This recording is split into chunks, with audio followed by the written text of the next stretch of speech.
Bienvenue à toi dans le goût du savoir, n'hésite pas à liker la vidéo et à t'abonner.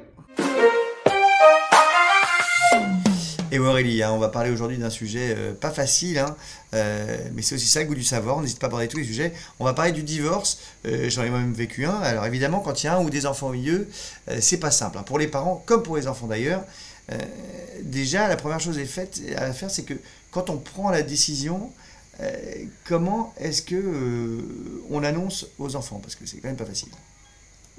Alors déjà, c'est vrai que, alors oui, c'est vrai que c'est pas très rigolo, mais ça concerne quand même beaucoup de gens. En fait, ce qui est important, c'est vraiment que vous puissiez en parler à vos enfants lorsque vous êtes vraiment sûr de votre décision. Ça veut dire que si on est dans une phase un peu où on se dispute beaucoup, qu'on a des doutes, il faut pas hésiter à dire à ses enfants, c'est vrai qu'en ce moment avec papa, avec maman, on se dispute pas mal, mais on essaie de trouver des solutions. Parce qu'en fait, dès que les parents se disputent beaucoup au quotidien, la première chose à laquelle les enfants pensent, c'est qu'ils vont se séparer parce qu'ils ont beaucoup d'exemples autour d'eux. Donc vraiment, on en parle aux enfants lorsque la décision, elle est prise. Si jamais vous avez beaucoup de mal à vous mettre d'accord, enfin voilà, essayer de parler de l'organisation, il y a des centres de médiation familiale qui sont hyper bien, où en général, c'est deux personnes qui aident et qui vous reçoivent, qui aident vraiment à poser les choses dans un espace qui est voilà, qui est neutre, où ça permet de pouvoir discuter un peu plus calmement, quoi. C'est important d'en parler aux enfants. Donc, lorsque vous avez, ou par vous-même, ou par l'aide d'un psy ou d'un médiateur, vous avez réussi à caler les choses. Moi, je trouve que c'est bien quand souvent on doit déménager, alors où il y en a un qui reste dans l'appartement, l'autre qui change, bref, mais c'est pas mal d'en parler aux enfants, notamment lorsqu'ils sont petits, lorsque vous avez trouvé votre appartement. L'espace-temps pour les enfants, il est très différent d'une autre. Si jamais vous leur en parlez pour leur dire que, parce que parfois ça peut être long si on est propriétaire, qu'il faut vendre, etc. Parfois ça peut mettre 8 mois une cohabitation. Ça sert à rien d'en parler aux enfants 8-9 mois à l'avance parce qu'en fait pour eux ça va être très long. Voilà, donc on essaie de leur en parler quand on s'est mis d'accord sur le mode. Alors maintenant on dit plus garde alternée, on dit résidence alternée. Bon, lorsqu'on s'est mis d'accord sur voilà le nombre de jours, qui va chez qui, etc. Quand on a trouvé l'appart, si possible, souvent on n'y pense pas trop, mais essayez de ne pas montrer quand vous avez trouvé votre appartement, un appartement qui est tout vide à vos enfants. Parce que lui, quand il va rentrer chez l'autre parent, il va vous imaginer dans cet appartement qui n'a pas de meubles. Voilà, c'est difficile de se projeter. Donc c'est chouette de leur montrer votre nouvel appart quand vous avez mis 2-3 meubles. Après, c'est important d'essayer de ne pas en parler le dimanche soir avant d'aller se coucher, enfin pas le soir d'ailleurs de manière générale, plutôt quand vous pouvez avoir du temps. C'est vrai que c'est pas mal si vous pouvez le faire le samedi matin pour que voilà tout le week-end on puisse en parler en famille si besoin, si l'enfant a des coups de mou, que ça va pas, voilà, c'est plus simple si vous êtes là pendant plusieurs jours d'affilée.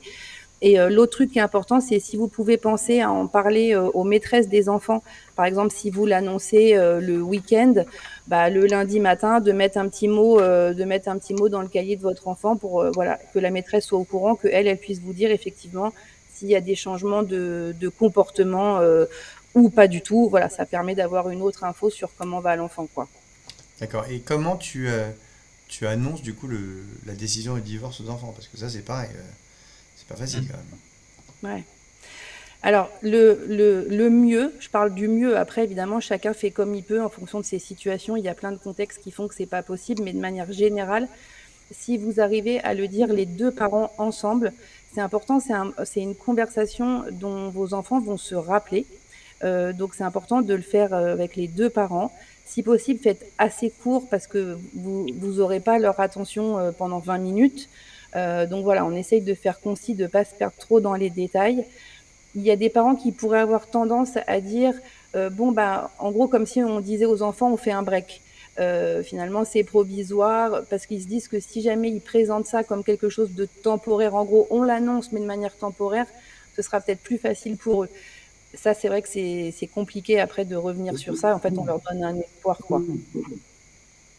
Après, dans les façons d'expliquer aux enfants, on peut leur dire que c'est vrai que c'est très agréable de vivre tous ensemble quand on s'aime, mais quand c'est plus le cas, qu'on se dispute, voilà, on peut aussi expliquer à ces enfants que bah, aujourd'hui on est malheureux ensemble, que c'est ni bon pour eux, ni bon pour nous en tant qu'adultes, donc la décision de se séparer est prise.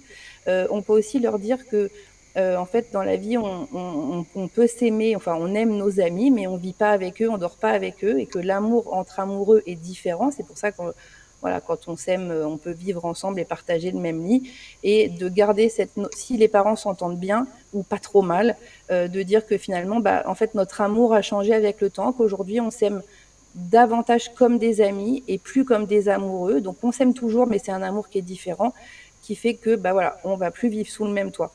Ce qui est hyper important dans cette conversation aussi à dire, il faut que ce soit verbalisé, c'est que ça n'est pas de leur faute. Parce que très souvent, quand les parents se sont disputés avant que la décision soit annoncée, les enfants, ils entendent leur prénom dans les disputes. Donc, ils peuvent se dire que finalement, ils se disputent à cause de nous. Donc, c'est vrai que c'est important de les déculpabiliser sur ça, et qu'en tant que parents, on va tout faire pour qu'ils puissent aller le mieux possible. De bien expliquer le principe ensuite qu'il va y avoir 2 maisons séparées, que voilà, les parents restent les parents, que c'est impossible de divorcer de ses enfants. Voilà, que ça change la situation des parents, mais par rapport aux enfants, ça ne change pas. Oui, ça c'est sûr que c'est très, très difficile. Et puis on peut rater son mariage, mais réussir son divorce, hein.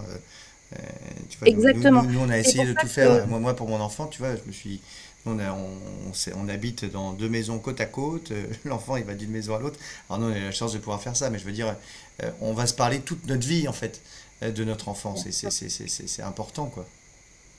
oui, et puis, enfin, c'est vrai que tu as raison, plus on va réussir à s'entendre, à essayer de mettre de la distance sur les querelles. Alors parfois, il y a des situations de couple qui font que c'est compliqué, que ça peut prendre du temps selon le contexte de la séparation, mais vraiment, le couple parental, il reste pour toute la vie. Donc, même si au départ, voilà, d'être coparent en étant séparés, ça peut être difficile, il faut prendre ses marques, mais c'est vrai que c'est important d'essayer de trouver une entente, une complicité à venir qui sera différente. Moi, parfois, j'ai des couples au cabinet qui viennent avec le parent, le beau-parent, parce qu'il s'en occupe la moitié du temps, donc il estime que c'est sympa qu'il soit là pour la consultation de l'enfant. Enfin, vraiment, il y a des séparations où les gens refont leur vie et tout le monde arrive à se voir, et ça peut se passer très bien. Pour de vrai, ça arrive, quoi. Après, c'est vrai que pour que pour que ça se passe quand même le moins mal possible quand la décision est prise, c'est vrai que c'est important de ne pas continuer à vivre trop longtemps sous le même toit, d'essayer d'accélérer un peu les choses pour trouver son appart, parce que c'est là qu'en fait ça peut vraiment cristalliser les choses, les conflits. Et puis après, c'est important quand on est on est séparés, on est sur 2 maisons, on peut avoir tendance en tant que parent à se dire voilà, en fait, je m'en veux, c'est de ma faute que je lui fasse subir cette séparation, d'avoir 2 maisons. Donc évidemment qu'on a envie de leur faire plaisir, mais attention à ne pas en faire trop non plus, parce qu'après ce serait leur montrer un signe que dans la nouvelle maison de papa, nouvelle maison de maman, c'est devenu super super cool, ce qu'on ne pourra pas tenir à terme. Donc ça, c'est vrai que ça, c'est important. Et puis surtout, de ne pas se stresser si jamais chez l'autre parent, il ne fait pas de la même façon que vous. C'est Les enfants sûr. Et arrivent puis très bien. chaque parent est différent. Et voilà, tu nous as préparé des petits diapos parce que le temps passe vite. Tu as préparé des petites diapos, celle-ci notamment. Euh, Oui, alors ça, c'est pour aider les enfants, en fait. C'est-à-dire que ça, vous l'imprimez. Pour ceux qui sont pas trop nuls en ordi, vous faites insérer image dans chaque petite colonne, et ça permet, parce que parfois il y a des systèmes de garde alternée aujourd'hui où c'est pas une semaine, c'est 2, 1, 2, 3, enfin des trucs, franchement, c'est hyper compliqué. Et en gros, dans chaque case, vous mettez la photo du parent chez qui l'enfant juste passe la nuit. Voilà, et comme ça, vous faites ça pour le mois. Et pour les vacances, c'est pareil, on modifie. Mais en fait, ça permet, bon, d'abord, il faut l'afficher dans les 2 maisons. Et ça permet à l'enfant, visuellement, de voir que les 2 parents ne sont plus du tout dans la même case. Il y a vraiment maison de papa, maison de maman. Ça peut un petit peu les aider voilà, à comprendre ce qui va se passer et puis accepter un petit peu, quoi. ouais, et puis on retrouve ça sur les sites de Kids et Family.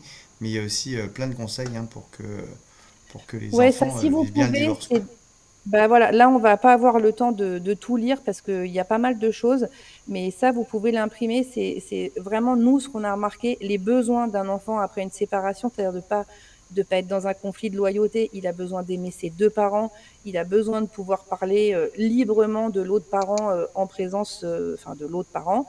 C'est vrai que après, il y a plein de trucs, par exemple. C'est important par exemple, quand il y a des premières fois pour les enfants, par exemple, une première fois où l'enfant va au ski, je vous dis ça parce que j'ai eu le cas dans mes patients, où l'autre parent n'a pas pu y aller et le parent qui était au ski, comme ils ne s'entendent pas bien, a dit bah t'as qu'à l'emmener au ski, n'a voulu lui montrer aucune photo, aucune vidéo.